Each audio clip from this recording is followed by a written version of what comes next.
Hai, nama saya Syura. Hai, saya Arina.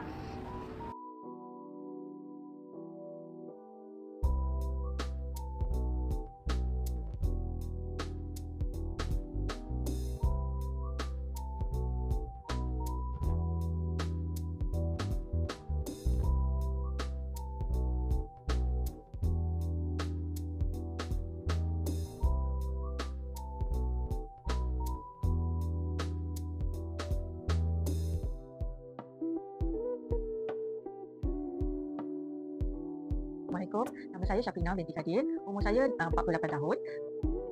Nama perniagaan saya yang biasa saya guna adalah Aisyah Gift Box. Perniagaan saya ini dalam lebih kurang 3 tahun.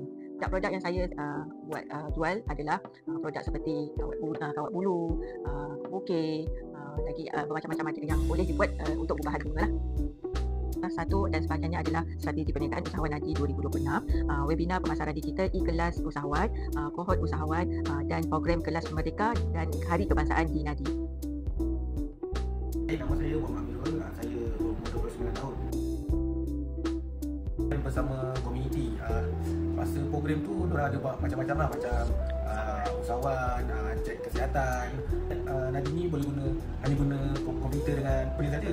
Lepas saya tahu program tu, saya join program tu, saya tahu kat Nadi ni kita boleh cek kesihatan lah. Benda tu yang paling utama bagi saya, sebab memang penting lah kesihatan tu, sebab mudah. Sebab saya ni jenis kerja tak sempat kan, macam kalau kita pergi klinik kena buat appointment. Kalau pergi Nadi ni boleh terus cek kesihatan. First kali saya tak perlu tunggu lama macam kalau saya pergi hospital ke apa. Lagi satu, Nadi ni dia buka 7 hari seminggu. So cuti saya ni tak menentu. Kalau saya cuti hari Ahad ke, kadang-kadang hospital atau klinik dah tutup kan. So saya boleh pergi ke Nadi ni sebab diorang buka, so diorang boleh monitor saya punya tekanan darah lah. Assalamualaikum warahmatullahi wabarakatuh. Nama saya Adam bin Jabir, berumur darjah 6. Saya tahu Nadi ni sebab hari tu Nadi ni ada datang kat sekolah saya. Dia buat program kempen internet selamat. Saya menyertai kempen ini, saya dapat tahu apa itu tentang bahayanya internet, bully cyber dan cara penggunaan internet selamat. Antara kelas yang saya join ialah kelas Kid Adventure, e-sukan, Tiny Techies dengan kelas ICT. Harapan saya untuk Nadi, buatlah lagi kelas-kelas yang menarik dan datanglah lagi sekolah untuk menarik perhatian pelajar-pelajar sekolah untuk datang ke Nadi. Assalamualaikum warahmatullahi wabarakatuh. Nama saya Muhammad Rafidi bin Muhammad Saifuddin.